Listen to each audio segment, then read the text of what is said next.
Ici Élise Madé, vous écoutez le 13e épisode de Ma Découverte, dans lequel je discute avec la navigatrice et conférencière Mylène Paquette. Ensemble, on parle de réussite, de son désir de renouveau, d'environnement, de comment elle repousse constamment ses limites, entre autres. Et ça commence maintenant, je vous souhaite une très belle émission.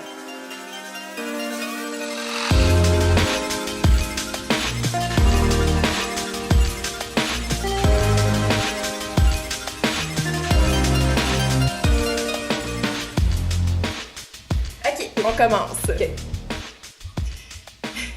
Avec un petit bruit de Oui, c'est ça, de ça part tasse. bien de conversation. On est relax, on boit un café, mon lait au chocolat. C'est bon. Bonjour Mylène Paquette.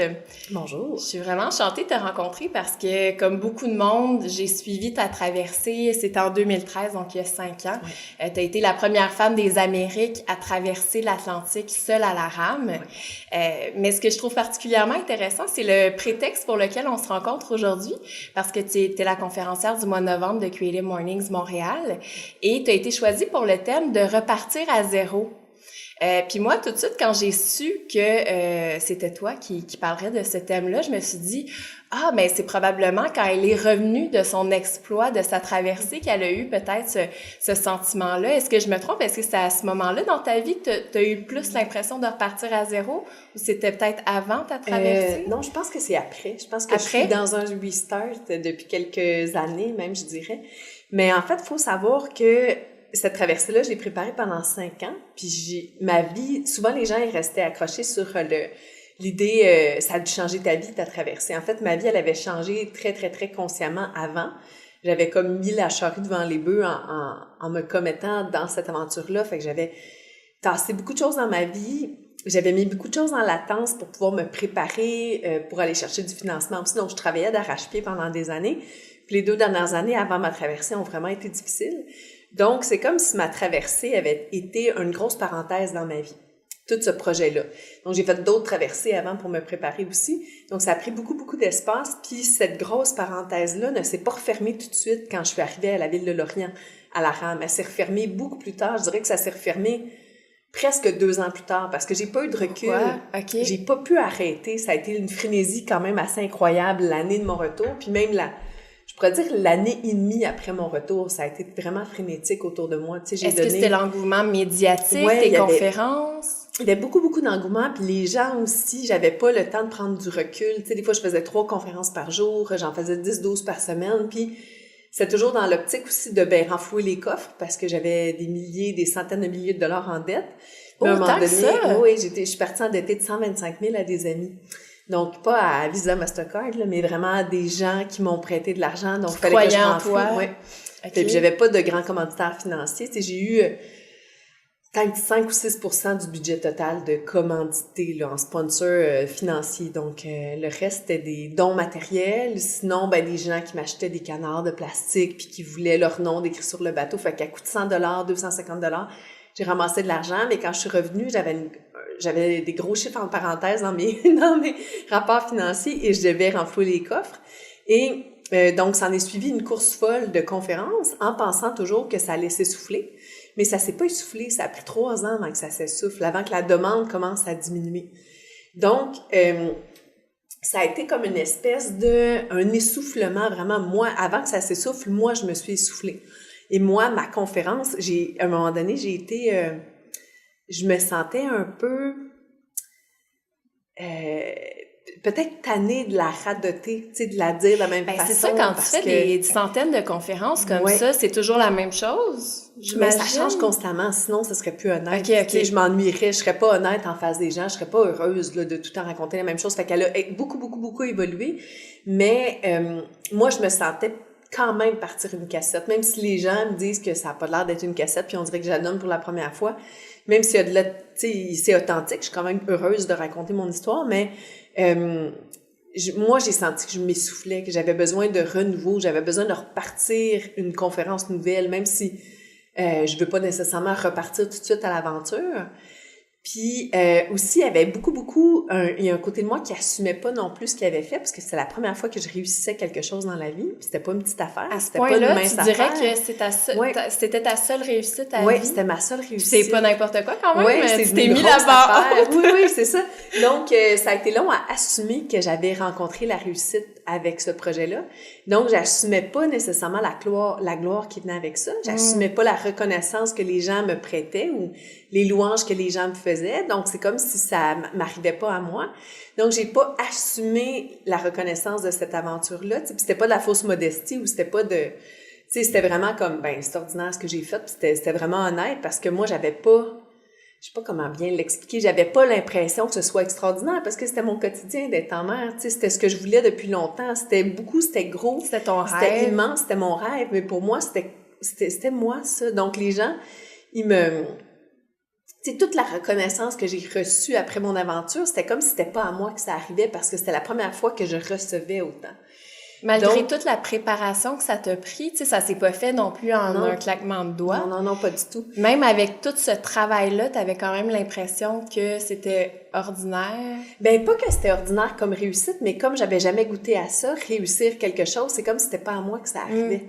Et puis, comme pendant 5 ans, je me suis battue envers et contre tous, avec tous les détracteurs de mon projet, avec tous les gens qui me traitaient de folle, là, soudainement, j'étais plus folle, là, j'étais exceptionnelle, puis j'étais non courageuse, donc c'était dur. Du jour au lendemain, là, je changeais de qualificatif aux yeux de tout le monde. Du jour au lendemain, là. Tu sais, en 129 jours, là, ça a changé, l'opinion publique a changé sur moi, puis je devenais l'héroïne, là. Donc, c'était difficile d'assumer ça, spontanément, comme ça. Même si les gens trouvent que c'est long, 129 jours, moi, j'ai trouvé ça super, cette traversée-là, puis ça s'est passé quand même extrêmement vite pour moi. Et puis, tu sais, quand on pense à la préparation qui a duré 5 ans, ben c'est juste 7% des 5 années que j'ai passé en mer. C'est une petite partie, c'est ça, de tout le travail. C'est ça, 129 jours sur 5 ans, c'est 7%, là, c'est très petit, tu sais. Alors, donc quand je suis revenue, tu sais, j'ai pas nécessairement assumé cette réussite-là tout de suite. Donc, j'étais pas super à l'aise à être applaudie, par exemple. À recevoir des hommages, j'étais pas toujours à l'aise. C'était comme si c'était pas à moi que ça revenait. Puis il y avait beaucoup aussi ça revient à mon équipe au sol, ça revient aux bénévoles qui m'ont aidé, ça revient à Hermel, ça revient à Dominique, ça revient à Benoît, ça revient à Jean-Pierre, tous les gens qui ont été bénévoles, qui m'ont tenu presque la main à tous les jours durant ma traversée par téléphone satellite. C'est comme si ça me revenait pas à moi toute seule. Donc, je l'ai pas assumé tout de suite. Et puis, j'ai évolué là-dedans, dans cette espèce de tourbillon-là du retour qui a duré, ma foi, 2 ans et demi presque. Et puis, en 2016, donc comme 2 ans et demi après ma traversée, j'ai vraiment commencé à penser vraiment changer ma conférence, mais vraiment l'acheter à terre puis recommencer à zéro puis dire je vais continuer de faire des conférences, mais là, je suis tannée d'aller dans l'anecdote, tu sais, je suis tannée d'aller dans de passer par des choses essentielles. Tu sais, tu peux pas parler de tes traversées si tu montes pas un bateau, par exemple. Tu sais, fait que tu t'exposes toujours à des questions qui sont, somme toute, assez... je veux pas insulter personne en disant c'est rudimentaire, là, mais tu sais, c'est essentiel que les gens posent la question comment tu faisais pour dormir, comment tu faisais pour te diriger, comment tu faisais pour aller aux toilettes. Donc, c'est comme un passage obligé quand tu fais des conférences puis que tu as cette chance-là de parler devant des gens à cause d'une aventure exceptionnelle, ben les gens, essentiellement, ils pensent à leurs besoins primaires puis ils te posent ces questions-là, mais à quelque part, je veux aller plus loin dans Comme tu dis, c'est de l'anecdote. C'est de l'anecdote, oui, c'est ça, puis je peux aller plus loin. Donc, ma conférence, elle a commencé à être de plus en plus profonde, mais toujours en gardant le même format, tu sais, le même format chronologique de ma traversée dans le temps, le avant, d'où je viens, l'hôpital Sainte-Justine, la patiente qui m'a inspirée, ma peur de l'eau. OK, je me lance là-dedans. Mon père est pas content, ma famille m'appuie pas au début, ensuite il m'appuie, je pars, je me cherche du financement. Tu sais, j'ai pas le choix d'être chronologique pour que les gens se situent dans le temps, mais ça reste attaché à de l'anecdote. Donc, ça fait depuis 2016 que je rêve de repartir une nouvelle conférence, de recommencer, mais toujours en respectant la curiosité des gens, parce que c'est exceptionnel aux yeux des gens. Personne reste comme ça en mer dans un bateau rudimentaire à répondre à ses besoins, puis à essayer d'avancer contre vents et marées à travers les tempêtes et tout. Donc, ça reste quand même, à la base, ça reste un projet physique, mais à travers tout ça, c'est un projet super humain et psychologique. Donc, Donc, depuis 2016, je suis pas tannée de donner ma conférence. Ça me fait toujours plaisir, mais je cherche toujours à la pousser plus loin, puis à la... Tu y es arrivé à ça, à changer de conférence depuis? Non, c'est ça. Okay, je suis en restart depuis 2 ans. Okay. Donc, quand le Creative Mornings m'a appelé pour me dire « Ah, quel sujet, cette année, on a pensé à toi pour 2018. » Et moi, j'ai tout de suite pris ce sujet-là parce que je me suis dit « Mon Dieu, tu sais, je suis tellement là-dedans depuis longtemps. » Le désir de recommencer. Et le restart, c'est aussi pour moi, tu sais, recommencer à zéro, mais c'est ce que les gens me posent constamment comme question. Quand est-ce que tu repars? Quand est-ce que tu veux repartir? C'est quoi ton prochain projet? Mais est-ce que je suis obligée de repartir, tu sais? Dans la première année, quand je suis revenue de mon projet, j'avais un besoin de repartir parce que j'assumais pas la réussite. Fallait que tu prouves que tu étais capable une deuxième fois. Ben, fallait que je reparte pour fuir la reconnaissance publique que les gens me... Parce que c'est quand même assez lourd à porter l'icône de la personne qui a fait quelque chose d'extraordinaire. Parce que pour chaque personne que je rencontre dans une journée, ils n'ont pas toutes la même représentation de ce que...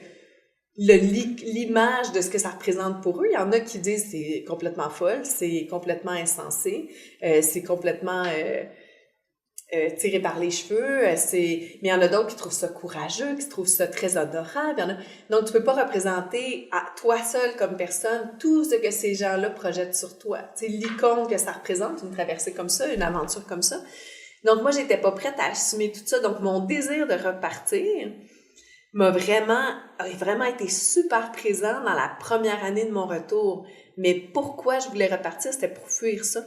C'était parce que je n'assumais pas la réussite que j'avais commis. Puis je l'assumais pas non plus parce que je l'ai faite seule physiquement, mais j'étais pas seule mentalement. Tu sais, j'avais une équipe au sol exceptionnelle, puis vraiment des gens tricotés très serrés près de moi qui m'ont aidé à traverser l'océan, puis à traverser tout le côté psychologique de ça. Donc, c'est pour ça que le thème, le restart, c'est vraiment venu me chercher parce que ça fait longtemps que je suis dans le désir de refaire une nouvelle conférence. Puis les gens sont contents, la conférence que j'ai, ils sont contents, puis ils veulent la revoir. Puis quand je vais en faire une à un client, il y a toujours quelqu'un qui dit « Moi, je la veux pour mes employés, moi, je la veux pour d'autres gens. C'est exceptionnel, je veux que vous venez parler à mes employés, donc je veux pas décevoir les gens. » Tu pourrais te contenter de faire la même chose. Oui. Puis il n'y aurait pas de problème, tu aurais des clients. Puis... Oui, je pourrais continuer à faire cette conférence-là, mais là, je veux en faire une nouvelle. Qu'est-ce que l'expérience d'une conférencière qui revient d'une aventure depuis 5 ans, là, je répète la même aventure. Qu'est-ce que c'est ça comme expérience en soi? Tu sais, c'est comme... C'est vrai qu'on entend moins des conférences de ce genre-là parce que les aventuriers, bon, ils sortent des livres, font des conférences, mais on a l'impression que c'est toujours à propos de leur aventure qu'ils nous racontent. Mais c'est vrai que toute cette expérience-là, c'est assez unique aussi, là. Il y a peu de gens qui ont vécu l'après que toi, t'as vécu. C'est vrai. Oui, puis tu sais, dans les gens que je connais qui ont vécu quelque chose de similaire, c'est soit des athlètes olympiques qui reviennent, puis c'est très rapide dans le temps, tu sais. Ça se passe sur une petite période de temps, puis après ça, tu as les Olympiques d'été qui recommencent ou les Olympiques d'hiver. Donc, très rapidement... il y a un cycle. Il y a un cycle olympique, oui, c'est ça. Il y a comme un cycle médiatique attaché aux Olympiques. Mais je connais pas beaucoup de gens qui ont vécu, qu'est-ce que moi j'ai vécu, le retour de cette traversée-là. Donc, on dirait que maintenant, je suis prête à m'exprimer sur ce retour-là. Puis, c'est vraiment particulier parce que je viens juste de rééditer mon livre. J'ai ajouté 7 chapitres à mon livre. Puis, justement, la question qui revenait souvent chez mon éditeur, à la presse, il me disait, les gens nous demandent beaucoup qu'est-ce qui est arrivé après. Tu sais, c'est quoi qui arrive après? Donc, j'ai senti aussi qu'il y avait une certaine soif de connaître qu'est-ce qui arrive après une grosse aventure comme ça. Donc, parce qu'il n'y a pas de réponse, parce qu'on reste quand même en suspens, tu sais, on parle beaucoup de la traversée, justement, les gens veulent savoir ce qui se passe après, puis je suis dans le après depuis 5 ans. Mais quand j'écris mon livre, ça faisait à peine... j'ai commencé à écrire en juin, j'ai été atterrie en novembre, donc j'étais encore dans le tourbillon. J'étais encore dans le tourbillon, donc j'avais pas pris de recul encore. J'avais pas été capable de prendre le recul nécessaire pour parler de ça dans quoi j'étais. C'est clair. Ouais.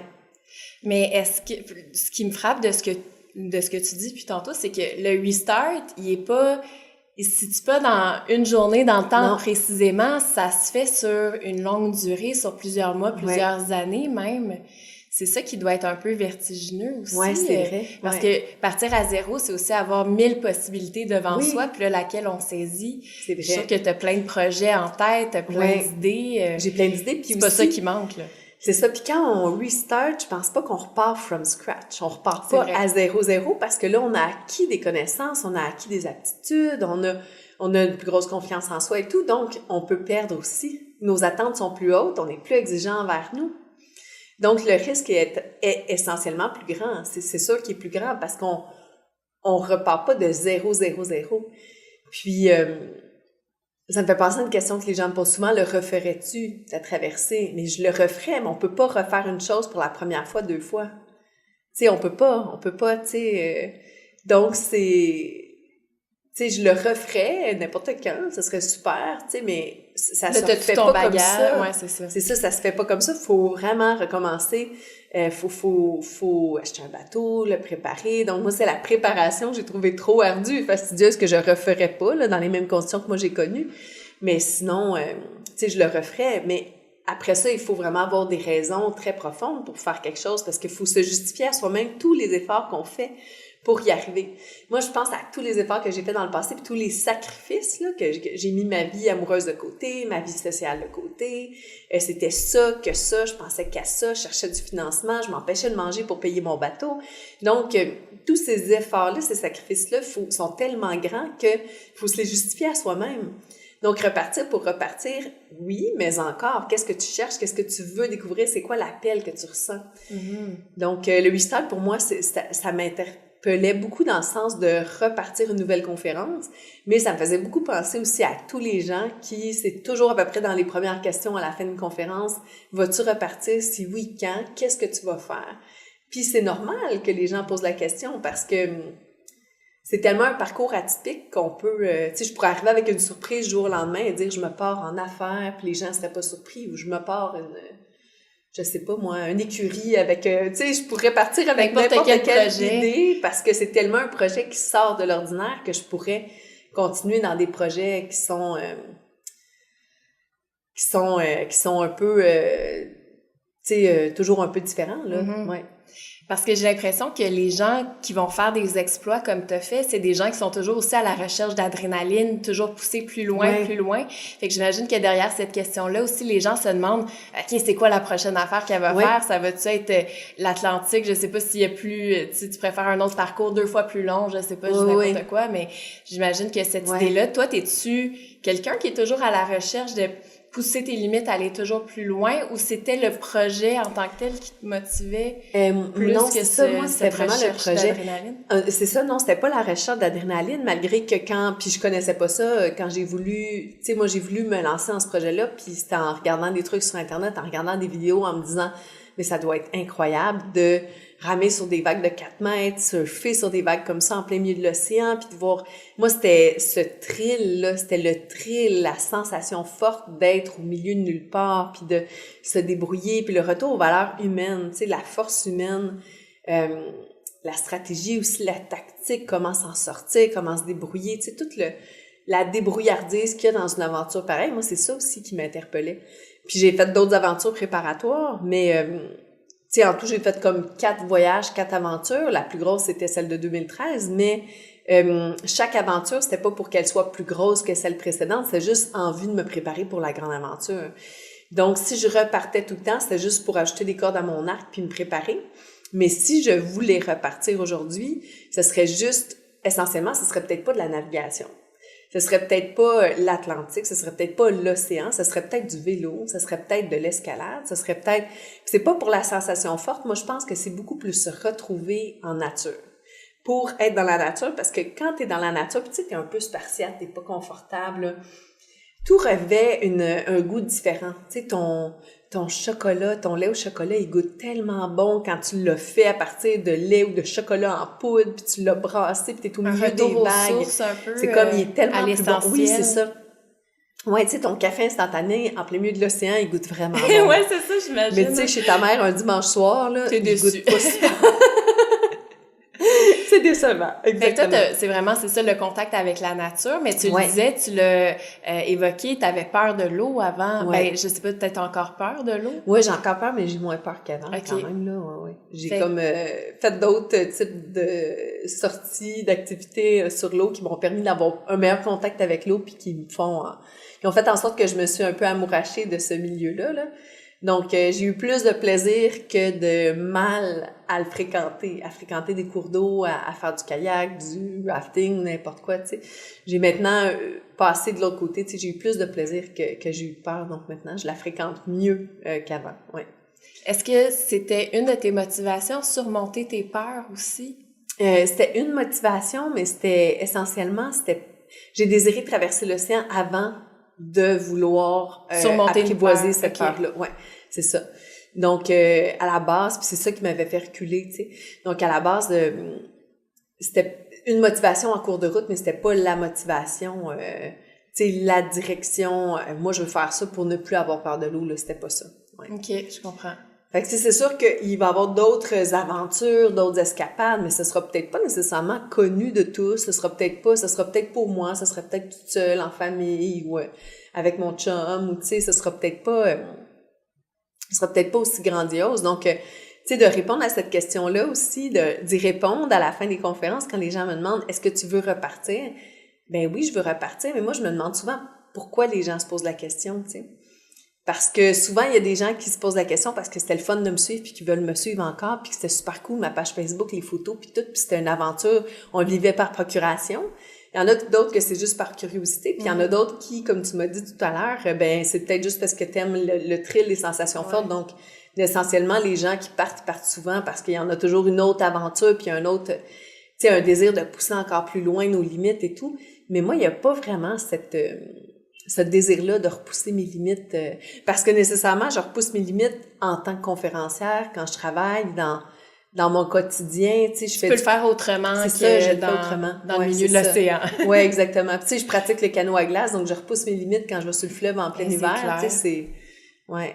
Fait que je me rassasie de d'autres activités que celle d'aller sur l'océan, ouais. Mais je me demandais, c'était quoi ton rapport à la performance? Tu sais, est-ce que tu avais sur l'eau en le faisant, puis même après, est-ce que tu as cette pression-là de performer, de donner le meilleur de toi-même, ou t'étais pas vraiment là-dedans?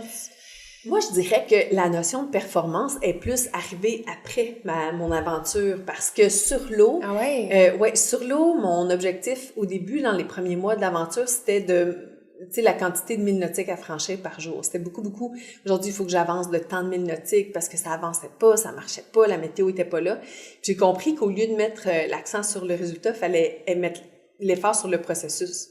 Parce que j'étais pas heureuse, parce que j'atteignais pas mes résultats. Parce qu'il y avait du vent contraire, la météo était pas là. Donc, je me disais, ben au lieu de mettre tout le temps l'accent sur le résultat, puis d'être pas fière de moi parce que je l'ai pas atteint, mais que j'ai quand même fait des efforts, j'ai quand même essayé de ramer, mais ça marchait pas. Pourquoi je mettrais pas l'accent sur l'attitude que je veux adopter dans une journée, tu sais?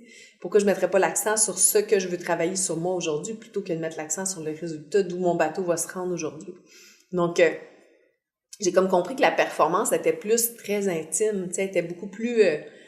tu sais, c'est une performance en soi d'y arriver au final, mais la performance n'était pas quotidienne parce qu'il y a plein de jours durant lesquels j'avais pas le choix, je pouvais pas ramer, tu sais, fallait que je reste attachée. Donc, l'effort, c'était de garder une belle attitude malgré l'adversité.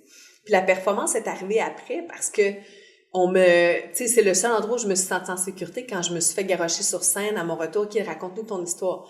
Mais là, je comprenais que les gens, ils me donnaient 75 minutes, 90 minutes, puis qu'il fallait que là, ce soit une performance. Parce que ils ont des objectifs d'entreprise, puis là, c'est un congrès, puis là, ils ont des invités, puis ils ont des clients, puis là, OK, ben là, c'est moi qui est en avant qui dois livrer la marchandise.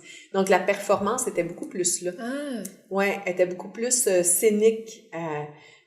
Tu sais, emmener les gens dans le voyage, comment les emmener en 45 minutes. C'est un défi, ça aussi, quand même. Là. Les faire rire, les faire pleurer, les faire apprendre quelque chose, qu'ils gardent quelque chose. Qu'est-ce que tu veux qu'ils gardent après ta présentation? Qu'est-ce que tu veux qu'ils retiennent? Tu sais, qu'est-ce que tu veux qu'ils se souviennent de toi? Qu'est-ce que tu veux qu'ils disent à leurs proches quand ils vont revenir chez eux? C'est une pression quand même Mais c'est une performance. Tu veux pas qu'ils sortent de là déçus, puis moi, j'ai pas compris pourquoi elle a fait ça, elle l'a pas dit. Tu sais, tu veux pas qu'ils restent sur des choses un peu superficielles, tu sais. Ouais, c'est ça. Est-ce que tu l'as toujours eu en toi, ça, ce désir-là de raconter, d'inspirer les gens? Parce que Je pense que oui. C'était-tu dans ton background? Tu sais, je pense que t'étais préposée aux bénéficiaires, tu travaillais, c'est ça, dans un hôpital avant de... Oui, l'hôpital pour enfants, C'est ça. Ben oui, ça, je l'ai toujours eu. Moi, je me rappelle qu'au secondaire, moi, je suis une fille qui m'arrive tout le temps des affaires, tu sais, m'arrive des histoires improbables. Des histoires improbables. Puis je me rappelle que le lundi matin, là, à la pause du matin, avant le dîner, mes chums de filles disaient « OK, Mylène, il est arrivé quelque chose en fin de semaine, on se retrouve en dessous de l'escalier, elle nous raconte ça. » Je racontais ce qui m'arrivait, tu sais, puis les filles j'allais dans un collège de filles, puis étaient ah ouais, OK, raconte ça. Suspendu à tes lèvres. Ouais, tu sais, puis j'avais une façon de raconter, tu sais, puis là, tu sais, une anecdote, là, je la retravaillais pour que la raconter mieux, tu sais, fait que je me rappelle que c'était en moi. C'était conscient aussi. C'était conscient, oui, je savais que c'était, tu sais, mes oraux à l'école, j'ai toujours trippé sur faire des oraux, parler devant les gens, OK, je vais commencer comme ça, je vais introduire ça comme ça, je vais le dire comme ça, comment je pourrais le dire mieux, me pratiquer, tu sais, arriver à présenter quelque chose, fait que ça a toujours été quelque chose en moi, puis aussi, quand je travaillais à Sainte-Justine, tu sais, comme préposé aux bénéficiaires, tu dois faire des points rapidement sur les départements de soins où tu t'en vas travailler. Faire des points? Faire des points. Tu dois tout de suite gagner la sympathie des infirmières. Faire des points auprès des patients Établir un contact. Établir un contact, mais tout de suite gagner des points. Tu sais, tu pars toujours de zéro parce que tu changes souvent de département. Puis moi, je voulais pas être attachée à un département, fait que j'avais pris des postes sur l'équipe volante. Donc, à tous les jours, je savais pas où je m'en allais, puis cet imprévu-là, moi, je me sentais très à l'aise avec ça. Tu sais, quand je dis que je suis spartiate, puis je me fais pas d'attente, tu sais, j'aime ça être comme un peu inconfortable, dans des situations un peu d'urgence et tout. Fait que quand j'arrivais à l'hôpital, je savais pas où je m'en allais travailler. Je négociais avec ce qui se passait durant la nuit, mais souvent, tu arrives sur un département de soins, puis là, ben, c'est un nouveau département. La dernière fois que tu es venu, ça fait peut-être 4 mois, c'est pas les mêmes nurses avec qui tu travailles.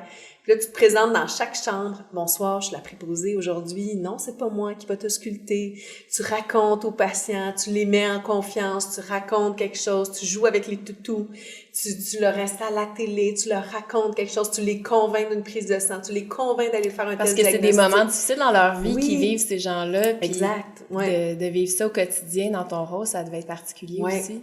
Puis eux autres, d'avoir un nouveau visage, des fois, c'est comme « Ah non, un autre, faut tout recommencer notre histoire. » Fait qu'il faut que tu enlèves cette prise-là. Tu sais, tu pars avec une prise là, quand tu es nouvelle sur un département. Tu reviendras pas avant 3 semaines. Tu sais, des fois, tu vas revenir 4 fois dans la même semaine, mais il faut que tu établisses un contact puis tu gagnes vraiment des points auprès des gens. Fait que ma présentation puis le contact que je faisais avec les tout petits, les plus grands, les adolescents, ben c'était toujours comme un peu... c'est ça, un rôle de mise en confiance avec les gens. Fait que je racontais beaucoup, je racontais des histoires aux enfants, puis ça a toujours été en moi, avant même de partir. Donc, les premières fois, je me suis retrouvée avec un micro pour parler de ma première traversée en 2009. Je le faisais aussi pour me préparer à ma grande traversée, sans trop en parler au début, mais tu sais, c'était vraiment, j'en parlais un peu dans mes conférences, mais quand je me suis mis à parler de cette aventure-là, même à mes proches, mes amis, ben je connaissais tout mon matériel déjà, j'avais tout étudié. C'est quoi ces traversées-là, de où à où? J'avais étudié des histoires de ceux qui l'avaient fait, donc je savais quoi raconter.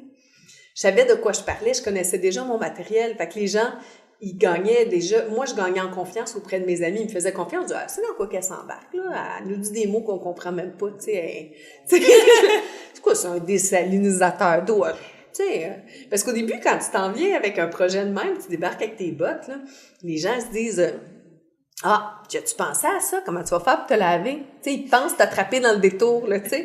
Comme si tu n'y avais pas pensé. Si tu n'avais pas pensé, tu sais. Comment tu vas faire pour aller aux toilettes? Comment tu vas faire si tu fais mal aux dents? Mais tu sais, tu as pensé à tout, là. Tu te lances pas là-dedans sans avoir passé à... T'improvises pas un voyage comme ça. T'improvises rien, là, c'est ça. Fait que la petite Mylène, elle serait pas surprise de voir où t'es rendue aujourd'hui, puis tout ton parcours que t'as eu, dans le fond. Non, c'est vrai, ça, ouais. Non, je pense pas. Ouais, non, je pense pas que... Non, puis même, c'est drôle, parce que petite, moi, je me rappelle...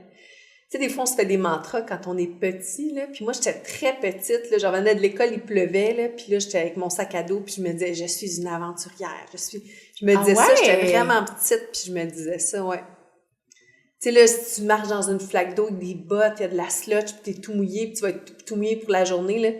Je me disais, non, c'est correct, moi, je suis une aventurière, moi, je suis fait tough. Tu sais, je me rappelle que je m'accrochais à des mantras comme ça, tu sais. J'étais vraiment jeune, là, j'étais au primaire, tu sais, puis je me disais des trucs comme ça, ouais. Tu te racontais des histoires. Ouais, je me racontais des histoires, ouais. Parce que, de ce que je me souvenais, moi, de toute la médiatisation autour de ton exploit, tout ça, c'était vraiment une espèce de... t'étais préposé aux bénéficiaires, t'as eu un déclic, tu t'es lancé là-dedans. Ouais. Tu sais, dans ma tête, c'est comme si ça s'était fait un peu du jour au lendemain, que t'étais pas prédestiné à ça, mais c'est pas ça du tout, là. Ça a vraiment été un long processus, dans le fond. Oui, c'est ça. Oui, c'est vrai. Tu sais, médiatiquement aussi, je pense qu'ils n'ont pas accordé beaucoup de temps à l'expliquer, tu sais, à parler d'où ça venait nécessairement. Mais... c'est plus spectaculaire de dire « elle a changé de vie » et peut-être, oui, ça va jour au lendemain. mieux. Oui, c'est ça. Puis tu sais, en même temps, ça a pris du temps avant que je me décide de me lancer là-dedans. Donc, ça a mûri longtemps dans ma tête avant que je dise « OK, là, je le fais, là, parce que si je le fais pas là, je vais le faire à quel âge? » Tu sais, dans 20 ans. Puis quand les gens te traitaient de folle, puis ils croyaient pas en toi, c'était mûri dans ta tête, puis oui, c'est ça. Tu le voulais vraiment, là, c'était pas sur un coup de tête. Oui, puis je pense que vu que c'était mûri, parce que c'était mûri, ben les gens qui me traitaient de folle, ben ça venait susciter comme chez moi plus d'orgueil. Ben je vais leur montrer que je suis capable, tu sais. Puis tu sais, un jour ils vont voir que on va peut-être se revoir ces gens-là, ou ils vont peut-être me voir ou en entendre parler, puis ils disent crème, elle a réussi, tu sais. Ouais. Fait que c'était quelque chose de motivant plus qu'écrasant ou négatif. Tu sais, je prenais le côté positif de ça au lieu de m'en faire pour ça. Ouais. C'est ça, c'est fascinant à quel point, tu sais, ça a dû être difficile, parce qu'on parle beaucoup de l'aspect physique de, tu sais, d'une traversée comme ça, mais tout l'aspect psychologique, toute la préparation, c'est incroyable, tout le travail que tu as dû faire sur tellement d'années, c'est... Oui, il y a une grosse préparation technique, puis... Est-ce que tu as consulté? T'as-tu eu de l'aide pour ça? Ben, c'était beaucoup. J'étais vraiment autodidacte. Tu sais, je lisais, je consultais des gens qui ont réussi, des gens qui n'ont pas réussi, pour être capable de discerner quoi ne pas faire, quoi éviter. Puis, ben, j'apprenais. J'ai pris des cours d'électricité maritime, des cours de médecine de brousse, tu sais, des cours... pour te donner tous les outils. Oui, me donner tous les outils, oui. Puis essentiellement, ben, à un moment donné, tu te sens plus prête. Puis, tu sais, ça, c'est plus important que la préparation physique. Parce que si tu as des gros bras puis que tu as un bon cardio, ça t'aidera pas s'il y a un début d'incendie dans le bateau, là. Eh boy, non. Hein? Tu sais, que tu pèses 20 livres de moins ou 20 livres de plus en muscle, c'est pas ça qui va t'aider à... Tu sais, si t'as pas lu des histoires de gens qui ont vécu ce que tu es en train de vivre, ben, t'es pas bien, t'es pas préparé, tu sais. Ouais, puis je m'étais préparée à ne pas réussir aussi, tu sais, je m'étais préparée à... C'était une possibilité. Ouais, c'était une possibilité que je reste là-bas, là, tu sais, que je revienne pas, donc je m'étais vraiment bien préparée à... Et que tu meurs, quand même. Oui, c'est ça, tu sais, mon testament était fait, j'avais fait un vidéo post-mortem, j'avais pris des assurances-vie, donc, tu sais, tout était prêt, donc quand il te reste juste à faire une erreur fatale, ben t'as fait beaucoup moins, tu y as réfléchi beaucoup plus, tu sais. Ben c'est sûr que t'as pas le choix de te préparer à ça, puis de dire, bon, c'est une possibilité. Parce que c'est ça, être responsable. Ouais, c'est ça. C'est ça, tu sais, c'est partir en se disant, je ne serai pas un fardeau si je réussis pas, si on me trouve pas en mer, tu sais, si je meurs en mer, ben ça va être plus facile pour mes parents, pour mes proches, tu sais, de savoir que j'ai préparé des trucs, tu sais. Mm-hmm. Fait que j'aimerais mieux qu'ils le sachent pas, là, puis qu'ils voient pas ce que j'ai préparé au cas où je revienne pas, mais tu sais, au moins, ils auront quelque chose de moins à faire, tu sais. Ouais. Fait que c'est pour ça aussi que quand les gens posent la question, tu sais, est-ce que tu veux repartir? À quelque part, pour moi, c'est comme de me dire, oui, j'ai le goût de repartir, mais je sens quelque part, tu sais, c'est sans offense à tous les gens qui me posent la question, là, mais qu'il y a un désir de vivre l'aventure par procuration, mais il y a aussi une non-reconnaissance de la façon dont c'est ardu de se préparer à une aventure comme ça. Donc, est-ce que tu veux repartir? C'est comme de dire que c'est rien, puis... Ben, en fait, c'est comme, peut-être, mais c'est comme de me dire, ben, là, c'est mon interprétation encore, là, tout est interprétation, mais c'est comme de me dire, quoi, c'était pas assez ce que j'ai fait? Ouais, c'est ça. C'est ça, tu sais, wow, c'est assez, là, tu sais, il y en a qui feraient juste ça d'une vie, puis ce serait bien en masse, tu sais, mais... Tu sais, là, c'est moi qui interprète, là. Tu sais, la question, c'est juste de savoir, veux-tu repartir? Tu sais, il faut pas plus loin que ça. Tu sais, les gens, ils sont juste curieux. Puis, en fait, cette curiosité-là, elle vient du fait que, aussi, tu sais, si quelqu'un fait quelque chose de si spécial, puis si tiré par les cheveux, puis si ça sort tellement du lot comme projet que de traverser l'Atlantique à la rame, qu'il va de soi que si elle a d'autres projets, ça va être vraiment spécial. Qu'est-ce qu'elle nous prépare, tu sais? Puis t'es jeune aussi, là. C'est ça. T'as l'avenir devant là, toi. Oui, c'est ça. Ouais. Est-ce que cette expérience-là, j'ai pas jamais vu de tes conférences, fait que je sais pas de quoi tu traites exactement pour inspirer les gens, mais est-ce que dans ton message, il y a un désir d'inciter les gens à peut-être changer de vie s'ils sont pas satisfaits de leur vie ou de croire en leur projet. C'est-tu un message que tu essaies de transmettre? Ben, un message que j'essaie de transmettre, c'est surtout dans le quotidien. Parce que je trouve qu'on met pas, tu sais, la vie est une aventure en soi. Tu sais, on est sur un parcours, on s'en va quelque part, puis ce qui nous arrive, c'est vraiment pour nous apprendre. On apprend tout le temps.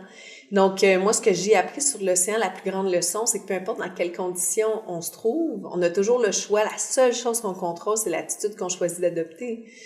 Tu sais, puis là, des fois, tu sais, je peux être émotive dans une certaine situation ou me décourager, mais OK, j'ai pas dit de ne pas être émotif dans la vie. J'ai dit de choisir, de reprendre le contrôle sur soi quand c'est possible, puis de choisir la meilleure attitude qu'on doit adopter, c'est faire preuve d'humilité, faire preuve d'honnêteté envers soi-même. Donc ça, c'est vraiment difficile. C'est pas évident, tu sais. Fait que des fois, tu sais, t'as de mauvaises nouvelles, tu peux pleurer, tu peux être enragé, mais il faut laisser de la place à l'émotion parce que sinon, la refouler, cette émotion-là, c'est pas mieux. Donc, laisser la place à l'émotion, puis après ça, se dire, OK, bon, là, c'est quoi je veux faire avec ça, tu sais. Est-ce que je veux vraiment me morfondre, continuer, puis faire pitié pour moi-même? Où c'est que ça m'emmène, tu sais? Est-ce que je veux changer d'attitude puis me dire, OK, c'est ça qui arrive. Exemple, j'ai eu un accident de voiture, j'ai plus de voiture, tu sais. Bon, qu'est-ce que je fais? Est-ce que je décide que finalement, ça va être une expérience positive pour moi ou négative, tu sais? Est-ce que je suis capable de créer quelque chose de beau à partir de quelque chose de difficile que j'ai vécu? Donc, tu sais, le plus gros message de ma présentation, c'est surtout ça, tu sais, que tout est une question d'attitude. Puis j'ai du beau retour là-dessus, tu sais, des gens qui me reviennent, c'est surtout ça qu'ils retiennent, puis de comment ça a transformé leur vie, c'est leur quotidien, dans le fond. Tu sais, t'as pas besoin de partir en mer pour découvrir des choses, tu sais, le voyage est la vie, c'est le quotidien aussi, là. C'est ça. La vie, c'est le quotidien, exactement. Puis aussi, tu sais, je parle beaucoup aussi du changement, tu sais, comment est-ce que des fois, on peut être résistant au changement, puis on peut voir noir à propos de ça, puis être fâché parce qu'on a l'impression que encore, c'est de la pression, puis il faut encore faire quelque chose différemment. Qu'on est en opposition avec ce changement-là, alors que c'est pas toujours le cas non plus. Non, c'est ça. Puis tu sais, le statu quo, c'est pas acceptable, là, de toujours rester stagné au même endroit. Ça serait plate, la vie, si c'était tout le temps la même chose. Ouais. Fait que tu sais, de l'embrasser, ce changement-là, puis de dire, ben tu sais, pourquoi que ça serait pas plus facile de même? Tu sais, pourquoi que ce changement-là m'apporterait pas quelque chose d'extraordinaire, tu sais? Est-ce que je peux peut-être ouvrir la porte à ce que ce soit facile? Parce que des fois, on est résistant parce qu'on s'imagine toutes les conséquences dramatiques d'un changement, tout ce qu'on va perdre, mais ça se peut qu'on gagne. Ça se peut qu'on gagne, ouais. Tu sais, moi, j'ai vécu un ouragan en mer, tu sais, c'est la queue d'un ouragan. Finalement, ça a été beaucoup moins pénible que prévu, mais on m'annonçait des vents de 74 nœuds, là. 74 nœuds, ça veut dire quoi, ça? 125, 130 km/h, peut-être, que je fasse le ratio, mais... je peux peut-être le calculer, là. C'est énorme, c'est vraiment très gros, puis il y a des vagues de 10, 12, 13 mètres, donc... T'aurais pu paniquer, puis... Oui, c'est ça, j'aurais pu paniquer, puis moi, je rigolais avec le nom de l'ouragan, tu sais, Umberto. Tu sais, quel beau nom, tu sais, c'est comme, tu sais, c'est un gars qui fait du crossfit, Umberto, là, il est shavé, bronzé, un accent, puis il fume pas, tu sais, il m'emmène du vin, tu sais, Umberto, tu sais, c'est beau comme nom. Fait que je rigolais avec ça, tu sais, à propos de ça, avec mon équipe, ça a vraiment détendu l'atmosphère, mais j'ai choisi de, tu sais, gars, il va passer Umberto, là. T'as pas le choix. J'ai pas le choix, de toute façon, pourquoi tu peux rien y faire. C'est ça, pourquoi est-ce que je ruminerais, puis je serais négative, ça me coûterait de l'énergie à moi. Puis au final, Umberto, il m'a apporté le plus beau moment de ma vie. Tu sais, j'ai rencontré le Queen Mary 2 en pleine mer, puis j'ai rencontré 4000 et quelques passagers en plein milieu de l'océan qui m'ont chanté des chansons, qui m'ont remis des cadeaux, puis c'est vraiment extrêmement émouvant. Ça fait 84 jours que tu es seule sur l'océan, puis là, tu rencontres des gens. Puis qu'est-ce que ça t'apprend, ça, cette rencontre-là humaine? Tu sais, toi, tu es là au milieu de l'océan, puis tu veux faire ça toute seule, tu n'as pas d'assistance, puis finalement, recevoir de l'assistance comme une forme d'assistance, c'est tellement émouvant. Ça t'emmène tellement quelque chose de grandiose que tu t'en fous un peu d'avoir reçu de l'assistance, parce que cette expérience-là est beaucoup plus révélatrice. Finalement que l'ego qui veut donc pas recevoir d'assistance. Puis moi, je veux le faire toute seule. Puis ouais. Fait que j'ai appris à accepter ça aussi, tu sais, accepter de l'aide. Puis... Ouais. Ça, il y a beaucoup de gens qui mériteraient à accepter plus d'aide dans la vie. Mais est-ce que cette expérience-là, tu as l'impression que c'était un peu comme un rêve ou, tu sais, c'est un lointain souvenir où tu l'as tellement raconté que, tu sais, comment tu revois il y a 5 ans quand tu étais sur l'eau? Ben c'est drôle parce que des fois, je regarde les vidéos que je présente depuis longtemps, je les regarde, puis ces vidéos-là sont galvaudées à mes yeux. C'est ça, ces vidéos-là, c'est fois. l'expérience des regarder et non pas d'être la fille qui rame au milieu du bateau. Donc, quand j'entends la musique, quand je vois ces vidéos-là, mon expérience, c'est de les regarder, ce n'est pas de les vivre. Mais quand je regarde d'autres vidéos, quand je regarde d'anciens courriels, quand je vais voir mon bateau à Sept-Îles, parce qu'il est à Sept-Îles maintenant, là, l'expérience, c'est vrai, j'étais là-dessus, moi, tu sais. Ah oui, je me rappelais pas de ça, tu sais. Puis ces souvenirs-là, moi, je les visite, ils s'effacent pas. J'ai toujours accès à ces souvenirs-là. Puis, on dirait que je veux pas non plus trop parler de certains souvenirs, de certains moments pour pas les galvauder, ces expériences-là. Tu les gardes pour toi. On dirait que je veux les garder pour moi. Oui, c'est ça. Comme, tu sais, c'est niaiseux, mais il y a une sorte de chips que je mange pas parce que j'ai mangé sur l'océan, puis quand je les mange, je deviens tellement émotive, je fais « Oh non, hey, ça, je me rappelle, là, j'ai mangé ces chips-là, là, puis c'est comme, OK, fait que j'en mange plus, puis j'en mange peut-être une fois par année, puis ça me rappelle tellement l'Atlantique, puis donc ça, je peux pas en manger régulièrement, là. » Il y a certaines odeurs aussi. Oui, les odeurs, oui. Autant de la musique. La musique. Un jour, j'étais avec mes parents dans un resto, puis soudainement, là, je me suis sentie, là, tellement nostalgique, puis je suis venue les larmes aux yeux, puis je suis hey, excusez, puis là, je suis allée aux toilettes. Puis là, en arrivant dans la salle de bain, la même musique jouait que dans le restaurant. Puis c'était un album de... Je vais te le dire, je pense que c'est Ben Harper. OK. Donc, c'est un album qui jouait. Et puis, quand je suis arrivée dans la salle de bain, là, j'ai vraiment fait « Ah, c'est ça! OK, c'est juste cette tune-là, je l'ai pas écoutée depuis ma traversée. » Puis c'est une tune vraiment pas connue que j'écoutais régulièrement. J'écoutais l'album à n'en plus finir. Là, je l'écoutais en loop constamment. Donc, il y a même des albums, des musiques que je peux pas réécouter parce que je les laisse. Je veux les garder intactes comme parce qu'ils font rejaillir plein de souvenirs. Donc, je veux pas ouvrir ces portes-là trop souvent. Tu sais, je veux la garder la plus intacte possible, moi. Hey, c'est fou. C'est parce que c'est ça, la mémoire, c'est tellement particulier. Ouais. T'as pas de contrôle là-dessus sur qu'est-ce qui va te repopper à un moment donné, à un moment inattendu. Puis au-delà de, bon, toute ta traversée, tes conférences, tout ça, je sais que t'es beaucoup impliquée aussi dans la cause de l'environnement. Oui. Là, on entend plus parler depuis quelques mois, depuis la campagne électorale, puis avec un peu la controverse autour du pacte, tout ça. Est-ce que c'est une cause, toi, qui t'a toujours rejoint? Est-ce que le fait de voir l'océan, comme peu de gens l'ont vu, ça t'a sensibilisé davantage? Oui, ben moi, je me sentais très accablée déjà dans la vingtaine. Tu sais, je me sentais très... Moi, quand je travaillais à Sainte-Justine, comme préposée aux bénéficiaires, je me rappelle, là, j'avais comme 23, 24 ans, puis je passais, tu sais, quand on travaille de nuit, une fois que notre job auprès des patients est fait, les infirmières n'ont pas besoin de nous, moi, je faisais du rangement, j'essayais de récupérer tout ce qu'il y avait en papier. Donc, les boîtes de gants, je mettais tous les gants ensemble, là, je pliais les boîtes, j'allais les porter à la récupération et tout. Puis, pendant des mois, j'ai fait ça, tu sais, je passais sur les différents départements, puis je récupérais, puis j'ai fait rentrer des bacs à récup, tu sais, c'était comme, je les jamais pas ça, là, va falloir, on a une poubelle puis un bac, puis tu sais, les gens chialaient, puis il y a des départements où il y avait pas de bac de recyclage, j'ai fait rentrer des bacs, Puis aujourd'hui, tu sais, c'est tellement absurde d'entendre ça, mais à l'époque, j'avoue qu'il y a 20 ans, c'était peut-être moins dans les habitudes des gens. Oui, c'était moins dans les habitudes, puis il y avait tellement de trucs qui étaient jetés, puis je me dis, ben comment ça qu'on recycle pas le plastique? Pourquoi, tu sais, qu'une fiole de médicaments vide, pourquoi qu'on la recycle pas? Il y a plus de médicaments dedans, je comprends pas. Fait que tu sais, j'étais déjà pas mal en rétroaction à cette surconsommation-là. Puis, quand j'ai commencé à ramer, quand j'ai commencé à être plus en contact avec la nature, là, c'est devenu essentiel pour moi d'en parler. Puis alors que je traversais l'océan pour la première fois en 2010, j'ai vu énormément de déchets sur l'Atlantique. Donc là, je me suis beaucoup associée à la cause environnementale. Puis j'ai fait de la recherche durant ma traversée. J'ai participé à une recherche en acoustique. J'ai comme rassemblé des données sur les sons sur l'océan et tout avec l'ISMER. Puis j'ai aussi... fait des capsules éducatives en environnement et tout. Donc, je travaillais avec Québec Océan, puis avec l'UQAR, plein d'océanographes de l'UQAR qui m'avaient aidé à créer plein de capsules éducatives en environnement. Donc, j'avais vraiment eu à cœur de parler d'environnement parce que l'océan, c'est pas juste l'acidification des océans, c'est pas juste un désert, c'est pas juste dangereux, c'est pas juste plein de déchets, c'est un milieu de vie incroyable. Donc, je voulais aussi parler d'une façon très positive de mon terrain de jeu. Puis, quand je suis revenue sur Terre, ben là, j'ai continué de faire mon petit bonhomme de chemin dans ce milieu-là, dans ce monde-là. Donc, pour moi, c'est essentiel d'en parler, puis c'est essentiel de faire attention à notre environnement parce que est fragile. La nature est extrêmement fragile. L'équilibre est très, très, très fragile.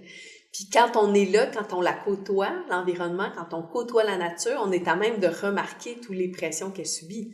Quand j'ai ramé de Montréal aux Îles-de-la-Madeleine en 2011, je voyais vraiment là, des déchets en grosse quantité, tu sais, je voyais le fleuve malade, puis je me disais, mais il n'y a pas de limite entre nous et le fleuve. Tu sais, les gens boivent l'eau du bassin versant du Saint-Laurent, il n'y a pas de limite. Puis on se demande pourquoi il y a des maladies partout. Ben attention, tu sais, on est dans un cycle complètement idiot, là. On produit, on consomme, puis on surproduit, puis on est malade, on se demande pourquoi, tu sais. Donc pour moi, c'est super important, puis... Donc là, j'étais porte-parole récemment du Festival Zéro Déchet, puis tu sais, moi, en 2010, j'avais mes mouchoirs lavables. Là, je t'ai emmené ma boîte de Kleenex qui est dans mon bureau depuis presque un an, là, fait que ça se peut qu'elle soit poussiéreuse, tu sais. Moi, j'ai mes mouchoirs lavables depuis super longtemps, tu sais. Donc, tu sais, avant, j'étais gênée de me moucher en public avec mes mouchoirs lavables. En tissu, ou, tu sais, comme les personnes âgées, mettons. Oui, en tissu, tu sais. Puis là, aujourd'hui, quand les gens les voient, ils sont là, « Oh, t'as pris ça, ils sont bien hot, tes mouchoirs! » Mais il y a un effet de mode un peu en ce moment pour le zéro déchet, ben tant mieux. Oui, tant mieux, oui. Mais est-ce que tu sens comme une pression d'être parfaite? Parce que, tu sais, j'ai l'impression que la controverse aussi autour du pacte, c'est de dire, ben là, vous êtes pas parfait, comment vous pouvez nous faire la morale par rapport aux personnalités publiques, par exemple, qui ont appuyé le pacte? Penses-tu que ça vient un peu d'un sentiment de culpabilité aussi des gens qui sont pas tant prêts que ça à changer leurs habitudes de vie? Oui, c'est sûr que... Comment tu reçois ça? Ben moi... En fait, moi, j'étais là pour le pacte, puis tu sais, j'étais dans les premières signataires du pacte et tout, puis je pense qu'il faut reconnaître que les gens n'ont pas tous les mêmes préoccupations. Tu sais, la mère de famille qui est sur l'aide sociale, là, qui fait de son mieux pour nourrir ses 4-5 enfants, ou peu importe, là, celle qui cherche un emploi, là, elle lavera pas ses mouchoirs, elle. Elle lavera pas ses mouchoirs, c'est ça, exactement. Elle a pas le temps. Même si c'est plus économique, là, tu sais, elle a pas le temps de t'écouter, expliquer que c'est plus économique. Tu sais, elle en est là, tu sais, parce que ces petits gars, ils morvent, puis ils ont tout le rhume cet hiver, puis tu sais, c'est comme... Fait que je pense que c'est un... je veux pas comme froisser personne, mais c'est un... Pour certaines personnes, c'est un luxe de penser à l'environnement. Tu sais, c'est quand même parce que tu es à l'aise financièrement, parce que tu sais, tu te déplaces puis tu as besoin de ta voiture pour transporter X, Y, Z à cause de ton travail, tu sais. Donc, pour certaines personnes, ça peut paraître, c'est une préoccupation très honorable de penser à l'environnement, mais c'est pas tout le monde qui peut y penser. Tu sais, il y en a qui sont pas assez éduqués, il y a des gens qui ont même une pauvreté morale, tu sais, puis qui essaient juste de s'en sortir, puis qui sont pauvres, puis qu'eux autres, ils s'en foutent du zéro déchet, là. Eux autres, leur préoccupation, c'est leurs besoins primaires. Fait que c'est sûr que ça va être mal reçu d'une certaine partie de la population. Tu sais, moi, je pense juste aux gens, là, qui arrivent ici, que c'est des immigrants, là, tu leur parles du zéro déchet, là, puis eux autres, ils essaient juste de s'en sortir, d'envoyer de l'argent à leur famille. De se trouver une job. De se trouver une job, c'est ça, puis d'être accepté socialement, puis d'essayer de se faire des amis, puis de s'impliquer, tu sais, Donc, c'est pas à tout le monde d'avoir, tu sais, d'avoir cette, comment je pourrais dire, cette sensibilité-là, ouais, c'est ça, ouais. Puis notre société aussi est tellement faite pour notre système économique, pour qu'on consomme constamment. Le zéro déchet, c'est un peu ça aussi, c'est dans notre façon de consommer. Oui, c'est d'être à contre-courant. Des fruits emballés à l'épicerie, tu peux te dire, OK, bon, ben je n'achète pas ce fruit parce qu'il est emballé, mais à un moment donné... c'est ça, c'est que... tu fasses beaucoup d'efforts pour te dire, hey, l'épicerie, c'est où que je vais, zéro déchet? Oui, c'est ça, exact. Moi, j'achète chez Nourrir en vrac, puis tu sais, je mange des légumineuses, moi, je suis végane, puis tu sais, je ne demanderai pas à tout le monde d'être végane, tu sais, je dirais pas, je juge pas les gens qui le sont pas. Mais tu sais, il y a plein de gens qui s'achètent des VUS, puis qui roulent en VUS, mais tu sais, est-ce que tu as vraiment besoin d'un VUS? Tu sais, c'est... Dans le monde d'aujourd'hui, là, toi, tu transportes des beams d'acier, mettons, dans ton... Pourquoi tu as un pick-up? Tu sais, des fois, je trouve qu'il y a des choix qui sont vraiment aberrants. Ouais, mais je trouve qu'à l'autre côté du spectre, c'est un luxe de faire du VTT la fin de semaine. Voyons donc, là. Tu sais, on est en 2018 ou du wakeboard, là, en arrière de ton bateau, de dépenser du gaz puis de faire des grosses vagues pour l'érosion des berges, là, puis tu penses que c'est correct, toi, là, en 2018, là. Tu sais, fait que moi aussi, je porte un jugement. On a des besoins de base assez élevés. Oui. Tu sais, juste avoir une piscine chez soi, c'est polluant aussi. C'est extrêmement polluant, oui. Chaque maison a une piscine, ça en fait des piscines pour l'utilisation. Il y a plein d'exemples comme ça qui sont aberrants, mais... Tu sais, je pense que l'ennemi numéro 1 à l'environnement, c'est le rêve américain. Ah ouais, c'est clair. C'est vraiment le rêve américain, c'est comme la culture du jetable, puis maintenant c'est facile, OK, on rentre du travail, puis on se fait un lunch, on a un lunch congelé déjà préparé, maman n'a plus de bouffe à faire parce que maman est sur le marché du travail, puis maintenant, ben la vie est facile, puis tiens, c'est la culture du jetable et tout, tu sais, puis... Fait que les gens ont acheté ce mode de vie-là parce que c'est la publicité, c'est le mode de vie qui était proposé. Fait que c'est sûr qu'il y a un sentiment de culpabilité. Donc, aussitôt qu'on se sent coupable, on pointe les autres aussi du doigt. C'est sûr. Donc, c'est sûr que ça a de la controverse, tu sais.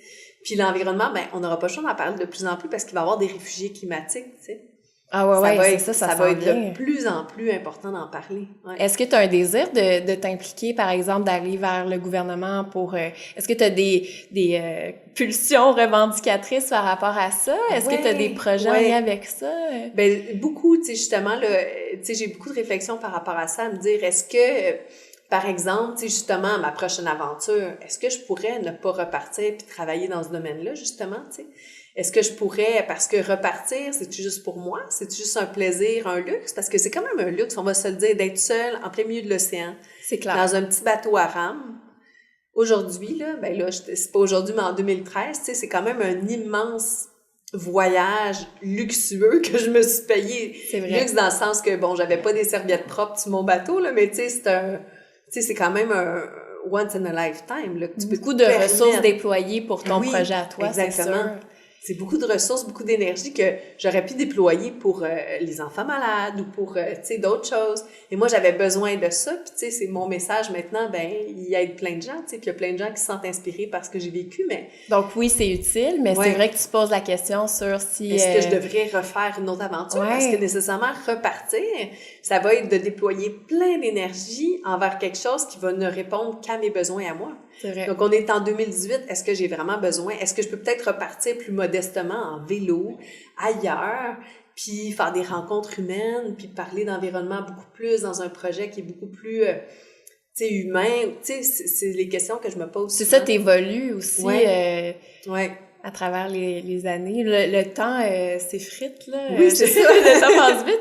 Il va falloir que tu y ailles, mais ma dernière question, bon, ben c'est la question qu'on te pose souvent, mais si on veut surveiller tes projets dans les prochains mois, je pense qu'il y a une pièce de théâtre qui va être faite avec Tammy Verge. Oui, Tammy Verge qui joue mon rôle. C'est La promesse de la mer. C'est écrit par Brian Perrault et moi. Ça va être l'été prochain, ben en 2019. Donc, à Culture Shawinigan, donc à la salle de spectacle Francis Brisson. Et je pense que ça va tourner un petit peu après l'année suivante ou même vers la fin de l'été 2019.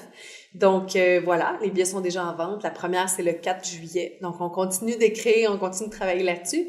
Et puis sinon, il y a mon livre qui a été réédité, donc Dépasser l'horizon, la nouvelle réédition. Je sais que les gens m'écrivaient beaucoup là sur ma page Facebook. On trouve plus ton livre en librairie, mais c'est parce qu'on l'a pas réimprimé, on le réédite.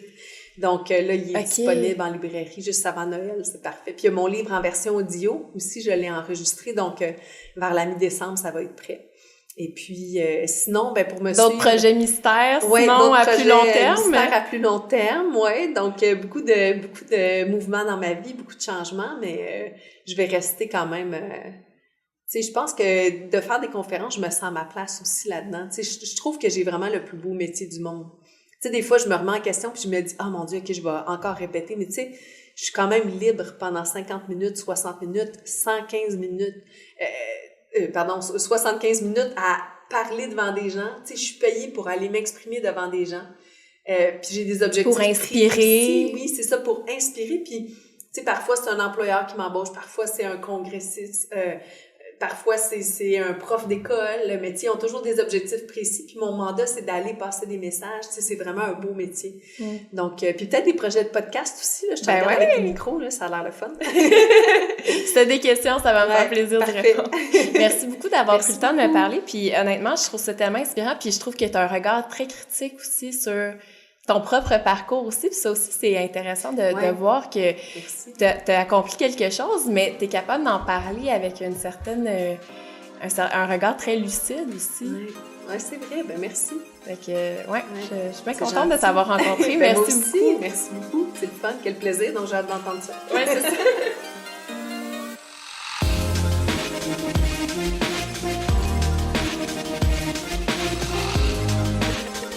Et voilà, c'est ce qui conclut ce 13e épisode de Ma Découverte. N'oubliez pas de suivre le podcast sur Facebook ou le madécouverte.ca. Je m'appelle Élise Madé, j'ai déjà très hâte de vous retrouver pour d'autres épisodes. À bientôt!